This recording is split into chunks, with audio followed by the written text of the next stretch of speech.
നമ്മൾ ക്രിസ്ത്യാനികൾ കുറെ കൂടി അളവിൽ പ്രാർത്ഥിക്കണം കേട്ടോ. കാരണം ഇന്ന് ഭയങ്കര പ്രത്യേക ഒരു ലോകത്തിലാണ് നമ്മൾ ജീവിക്കുന്നത്. കാരണം എന്നാ, നമുക്ക് ആകെ 2 മക്കളെ ഉള്ളൂ. ആ 2 മക്കളെ ഓർത്ത് മാതാപിതാക്കൾക്ക് പേടിയാ. മാർക്ക് കിട്ടുമോ ഇല്ലയോ എന്നുള്ള പേടിയല്ല, ഇത് രണ്ടും വിശ്വാസത്തിൽ നാളെ നിലനിൽക്കുവാവോ. ആകെ 2 ഉള്ളൂ, 2നെ കുറിച്ചും പേടിയാ. വേറൊരു കൂട്ടർക്ക് 10 മക്കളാണ്, 10 മക്കളെ കുറിച്ചും പേടിയില്ല, ഉറപ്പാണ് അവിടെ നിൽക്കുന്നത്. നമുക്കാകെ 2 ഉള്ളൂ, അത് 2ഉം നമുക്ക് പേടിയാ. ഇപ്പൊ ഉള്ളിലൊരു ഭയവാ. 2 മക്കളെ ഉണ്ടായിരുന്നിട്ട് പോലും നമ്മൾ, ഈശോ പണ്ടേ പറഞ്ഞായിരുന്നു, നിങ്ങൾ ആരും എന്നെ ഓർത്ത് കരയണ്ട. പിന്നെയോ, നിങ്ങൾ എന്നെ അടിച്ചു, ഇടിച്ചു, തുപ്പി, എന്നെ കുരിശെ കയറ്റി, ഇതൊന്നും നിങ്ങൾ കരയണ്ട, കരയാൻ നിൽക്കണ്ട. പിന്നെയോ, നിങ്ങൾ നിങ്ങളെയും നിങ്ങളുടെ മക്കളെയും ഓർത്ത് കരയണം. അതല്ലേ ശരിക്കും ഇത് നടക്കുന്നേ. ഇന്ന് ശരിക്കും മാതാപിതാക്കൾക്ക് മക്കളെ പേടിയാ, ഭയമാ. ബാംഗ്ലൂര് പഠിച്ചുകൊണ്ടിരിക്കുന്ന മകനെ കുറിച്ച് അമ്മ പറയുക, ഒരമ്മ പറയാൻ പാടില്ലാത്തൊരു വാക്ക് പറയട്ടേച്ചാ, മകൻ വല്ല ആക്സിഡന്റ് ആയി മരിച്ചാ മതിയായിരുന്നു എന്ന്. ഒരമ്മ മകൻ മരിച്ചാ മതി എന്ന് പറയണമെങ്കിൽ ഇവന്റെ അവസ്ഥ എന്തായിരിക്കും നിങ്ങൾ ചിന്തിക്കണം. ഞാൻ ചോദിച്ചു, ചേച്ചി നിങ്ങൾ അങ്ങനെ പറയുന്നത് എങ്ങനെയാ? ഇപ്പം പറയണം, അവൻ വീട്ടിൽ വരുമ്പോ പേടിയാ, ഭയമാ. ലോകത്തിൽ ഒരമ്മയും പറഞ്ഞിട്ടുണ്ടാവില്ല ഇങ്ങനെ. പക്ഷെ ഞാൻ പറയും, അവൻ മരിച്ചാ മതിയായിരുന്നു.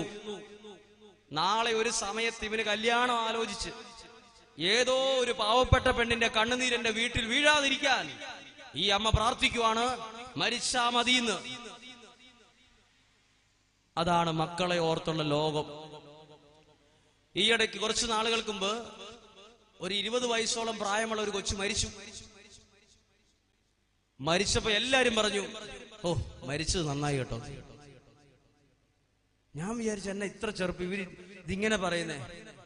കഞ്ചാവായിരുന്നു വെച്ചാ, എല്ലാത്തിനെയും കഞ്ചാവ് കൊടുത്ത് ഇവൻ കഞ്ചാവിനെ അടിമയാക്കി മരിച്ചത് നന്നായി എന്ന് പറഞ്ഞു. ആ ചരിത്രം അറിഞ്ഞിരിക്കുന്ന നല്ലതാണ്. 3 മക്കളുള്ള കുടുംബം, 3 ആൺപിള്ളേര്. മൂത്ത മകന് 17 വയസ്സായപ്പോൾ അവൻ വീട്ടിൽ കിടന്ന് ബഹളമാണ്, ഫോൺ വേണം, ഫോൺ വേണം, ഫോൺ വേണം. അങ്ങനെ ഫോൺ മേടിച്ചു. അപ്പനും അമ്മയും കൂലിപ്പണിക്കാരാണ്. ഫോൺ മേടിച്ചു കൊടുത്തു. തൽക്കാലത്തേക്ക് പ്രശ്നമൊക്കെ സോൾവ് ആയി. കുറച്ചു കഴിഞ്ഞ് +1 കഴിഞ്ഞപ്പോൾ അവൻ പറഞ്ഞു, എനിക്ക് ബൈക്ക് വേണം അമ്മ, ബൈക്ക് വേണം. അപ്പൊ ഇവനോട് ചോദിച്ചു, എടാ ബൈക്കിനൊക്കെ ഭയങ്കര പൈസയല്ലേ, ഇപ്പൊ ബൈക്ക് ഇപ്പം നിനക്കതിന് 18 വയസ്സാകുന്നേ ഉള്ളൂ, ലൈസൻസ് ഇല്ല, അമ്മ ബൈക്ക് വേണം. ഇവൻ എന്നിട്ട് ഒരു ഓഫറുമായിട്ട് വന്നു, അമ്മ ഇന്ന സ്ഥലത്ത് ഒരു ബൈക്ക് വിൽക്കാനുണ്ട്, 8000 രൂപ കൊടുത്താൽ മതി, ഫോൺ മേടിച്ച പൈസ വേണ്ടു. അപ്പോൾ അപ്പൻ ചോദിച്ചു, എടാ 8000 രൂപയ്ക്ക് ബൈക്ക് വല്ലതും കിട്ടുമോടാ എവിടെയും? അമ്മ കിട്ടും, അമ്മ പൈസ തന്നാൽ ബൈക്ക് ഇവിടെ വരും. ബൈക്കിന്റെ വില 38,000. 8000 രൂപ കൊടുത്താൽ 30,000 ലോണിന്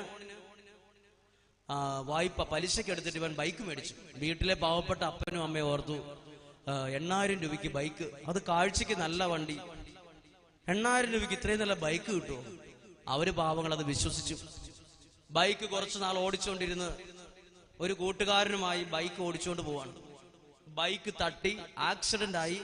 ഈ പുറകിലിരുന്ന ആള് മറിഞ്ഞ് മരിച്ചില്ല, നടു പൊട്ടിപ്പോയി. ഇന്നും തളർന്നു കിടക്കുക. ഇവനും ബോധം തെളിഞ്ഞത് പിറ്റേ ദിവസം. ഇവന്റെ തൊണ്ണേന്ന് 3 പാക്കറ്റോളം ഹാൻസ് പോലുള്ള മയക്കുമരുന്നാണ് ഡോക്ടർ എടുത്തത്.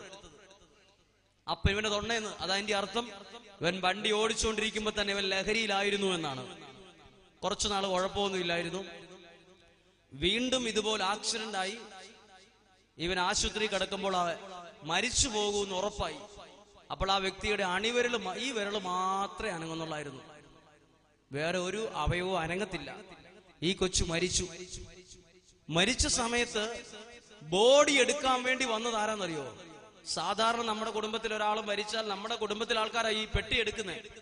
ആ സമയമായപ്പോ കുറച്ച് പിള്ളേർ ഒരുമിച്ച് ഇങ്ങോട്ട് വന്നിട്ട് ഈ പെട്ടിയിലോട്ട് കൈവച്ചപ്പം അച്ഛൻ, വികാരി അച്ഛൻ ചോദിച്ചു, നിങ്ങൾ എവിടെ നിന്ന് വന്നവരാ പിള്ളേരെ ചോദിച്ചു. നിങ്ങൾ മാറിയിരിക്കാൻ പറഞ്ഞു. ഇവർ വന്നവര് മുഴുവൻ സാത്താൻ സേവക്കാര്, പിശാചിനെ ആരാധിക്കുന്ന ഇവന്റെ സുഹൃത്തുക്കളാണ് പെട്ടിയെടുക്കാൻ വന്നിരിക്കുന്നത്. അപ്പൊ ആൾക്കാർ അന്നേരം ഈ പിള്ളേർ ഇവിടുന്ന് ഈ പിള്ളേരെല്ലാം കൂടെ വന്നേന്ന് ചിന്തിച്ച്. അപ്പോൾ ഇവരെയൊക്കെ മാറ്റി വിട്ടിട്ട്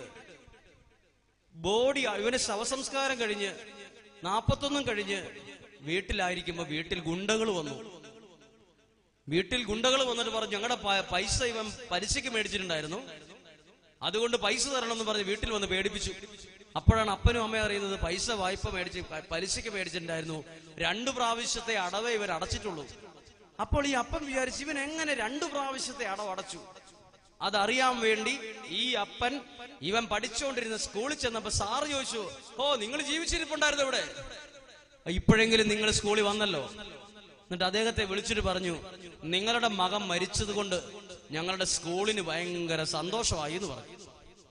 മരിച്ച് 41 കഴിഞ്ഞ് അധികം ഈ മരിച്ചതിന്റെ ദുഃഖം മാറാത്ത അപ്പച്ചനോട് പറയുകയാണ്, അപ്പോഴാണ് സാറ് പറയുന്നത്, നിങ്ങൾ എവിടെ പോയി കിടക്കുമായിരുന്നു സഹോദര?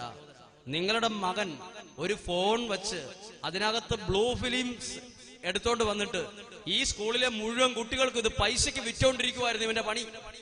നിങ്ങളെ ഞാനൊന്ന് വിളിച്ച് ഈ സ്കൂളിൽ കൊണ്ടുവന്ന് നിർത്തണമെന്നും പലവട്ടം ആഗ്രഹിച്ച് നിങ്ങളെ അന്വേഷിച്ചപ്പോഴും നിങ്ങളെ സ്കൂളിൽ കണ്ടില്ല. അതുകൊണ്ട് നിങ്ങളുടെ മകൻ മരിച്ചില്ലായിരുന്നെങ്കിൽ ഈ സ്കൂൾ ഇവൻ നശിപ്പിച്ചേനെന്ന് പറഞ്ഞു. അതുകൊണ്ട് മരിച്ചതിൽ സ്കൂളിന് ഒരുപാട് സന്തോഷമുണ്ട്, കുറെ പിള്ളേർ രക്ഷപ്പെട്ടിട്ടുണ്ടെന്ന്. എന്നിട്ട് ഈ മനുഷ്യൻ തിരിച്ചു വന്നിട്ട് എന്നോട് പറഞ്ഞു, എങ്ങനെയാ പറഞ്ഞെന്നറിയോ? അച്ഛാ, ഒരു 2 കൊന്ത വെഞ്ചരിച്ചതാ. ഞാൻ ഈ കൂലിപ്പണിയായിട്ട് നടക്കുന്ന ആളാ. എന്റെ മക്കൾ 2 എണ്ണം കൂടി ഉണ്ട്, ഇനി 1 എണ്ണേ പോയിട്ടുള്ളൂ. ഇതും മൂത്തവന്റെ വഴിയെ പോകാതിരിക്കാൻ എനിക്കൊരു കാര്യം മനസ്സിലായി.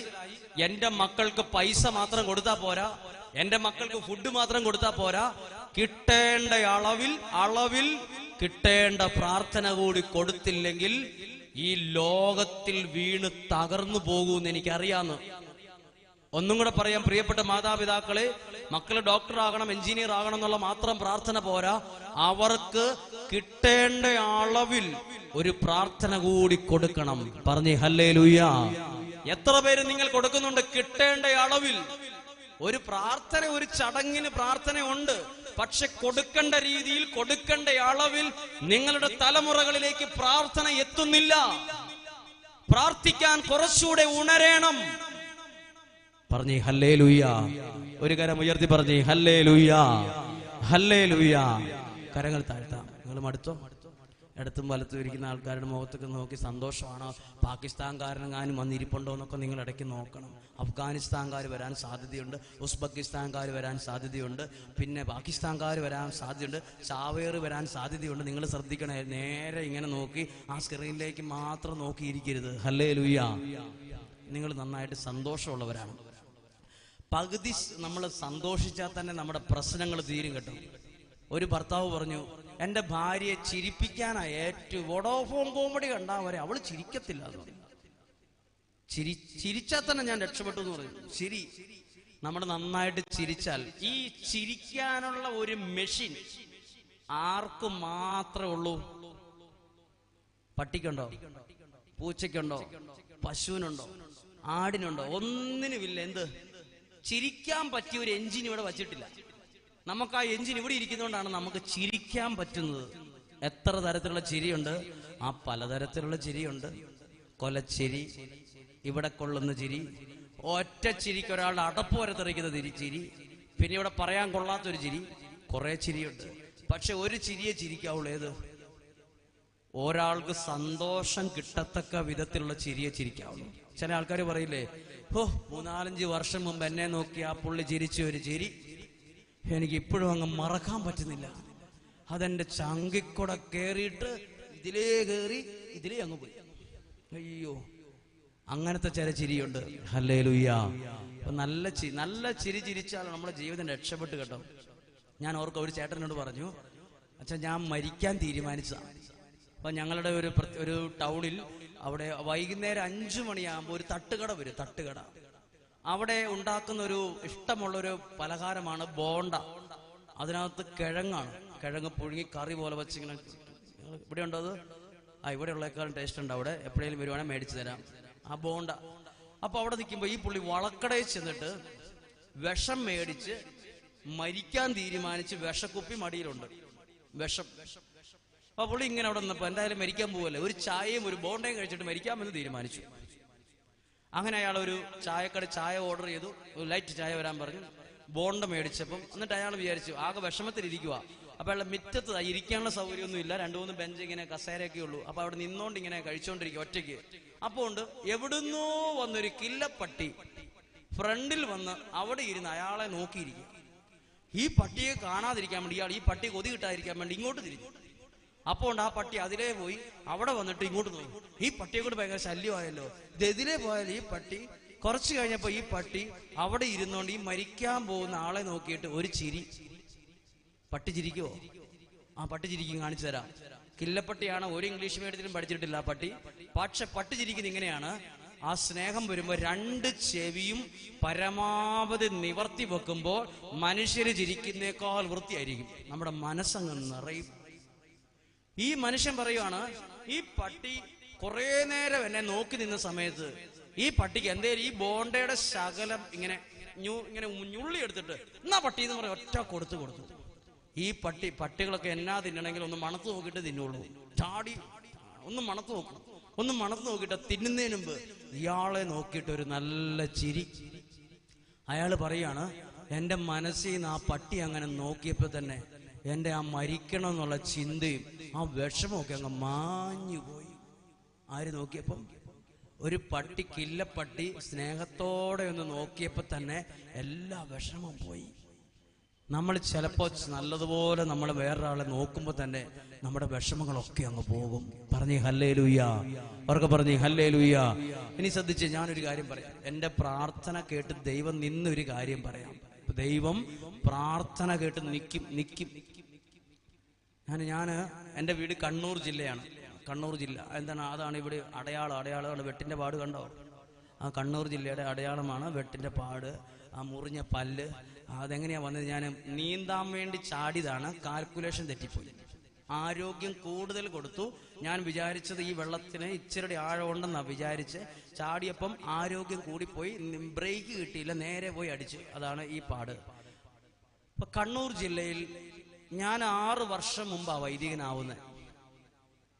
6 വർഷം മുമ്പ് വൈദികനാവുമ്പോൾ എന്റെ പ്രാർത്ഥന കേട്ട് ദൈവവചനം പറയാൻ വേണ്ടി ഞാൻ ഈ അവസ്ഥയിൽ എത്താനുള്ള കാരണം പറയാം. ഞാൻ പഠിച്ചിട്ടല്ല എന്ന് പറഞ്ഞാൽ വലിയ പഠിച്ച ഒരു അറിവല്ല നിങ്ങളോട് പറഞ്ഞേ, എക്സ്പീരിയൻസാ പറഞ്ഞേ. അതാണ് ധ്യാനം കൂടുമ്പോൾ നമുക്ക് കിട്ടുന്നത് ഇൻഫർമേഷൻ അല്ല, ഇൻസ്പിറേഷൻ ആയിരിക്കും. 2 വാക്കിന്റെ വ്യത്യാസം അറിയാമോ?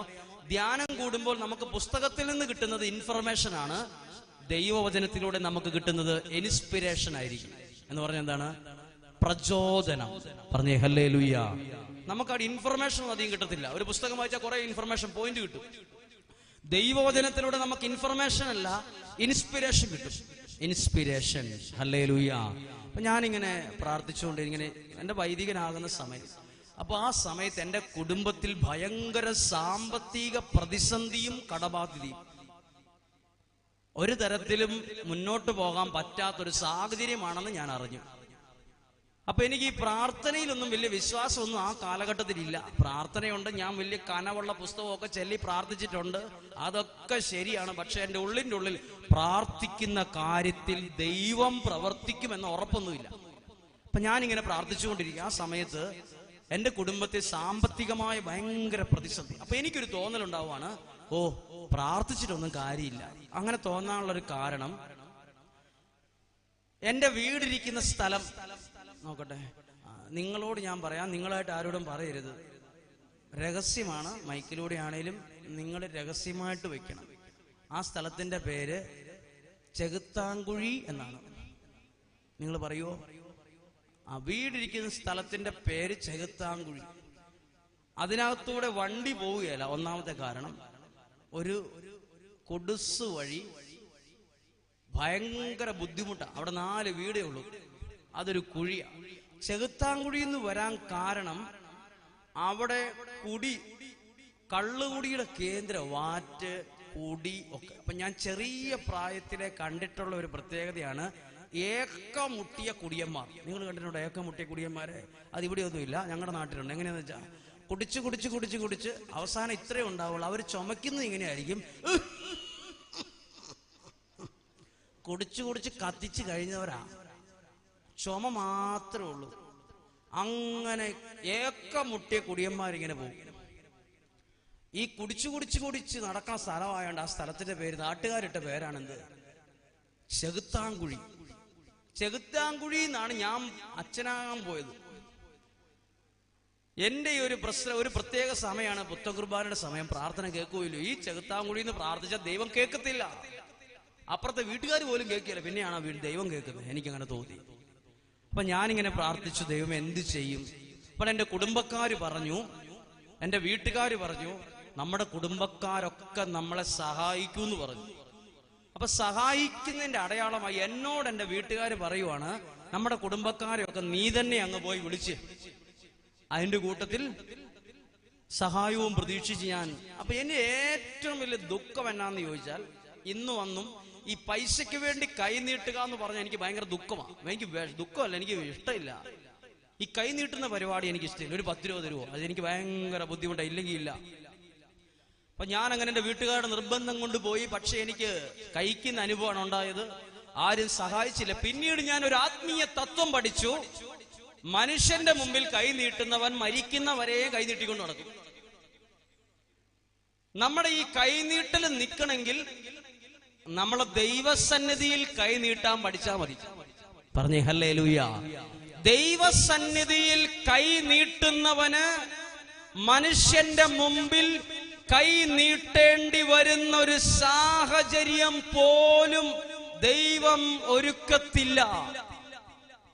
ഹല്ലേലൂയ.